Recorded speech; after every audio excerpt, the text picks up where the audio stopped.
আমাদের দেশে এবং সমাজে অনেক গরিব অসহায় মানুষ আছে, যা ঠিকমতো খাবার জোগাতে পারে না, ভালো জামা কাপড় কিনতে পারে না, অসুস্থ হলে ওষুধ কিনতে পারে না ভালো করে।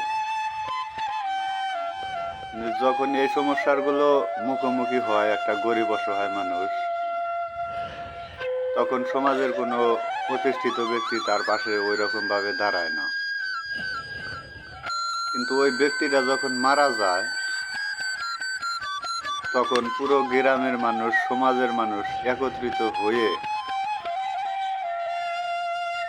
ঘরভর্তি বলেন আর মাথাভর্তি বলেন বা বাড়িভর্তি বলেন, মানে একটা টাকার অ্যামাউন্ট চাঁদা ধরে। গরু কিনবো, খাসি কিনবো, মহিষ কিনবো, কিনে তার চল্লিশা করে।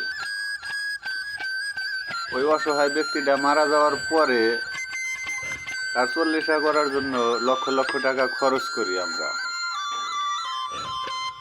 এখানে লাভ আছে, টাকা খরচ করলে আমরা নিজেরাই খাইতে পাই, খাবার পাইতেছি। আর ওই অসহায় ব্যক্তিটা যখন বেঁচে ছিল, হয়তো 500, 1000, 2000 টাকার জন্য ওষুধ কিনতে পারতো না। তখন ওইভাবে কেউ তার পাশে দাঁড়ায় নাই। লোকটা মারা যাওয়ার পরে যে টাকাটা আমরা খরচ করি, ওই টাকাটা যদি লোকটা বেঁচে থাকতে আমরা খরচ করতাম ওই অসহায় গরিব মানুষটা, তাহলে হয়তো তার জীবনটা একটু ভালোও হতে পারতো, এমনকি সে একটু সুস্থভাবেও আরো কিছুদিন বেঁচে থাকতেও পারতো। এখানে যদিও হায়াত এবং মরণ এগুলো আল্লাহর হাতে, তো কিছু কিছু ক্ষেত্রে দেখা যায় যে আগুনে হাত দিলে হাত পুড়বে, এটাই স্বাভাবিক। সবকিছুই আল্লাহর হাতে, কিন্তু আগুনে আপনি হাত দিলে হাত পুড়বে এটাই গ্যারান্টি, শতভাগ গ্যারান্টি।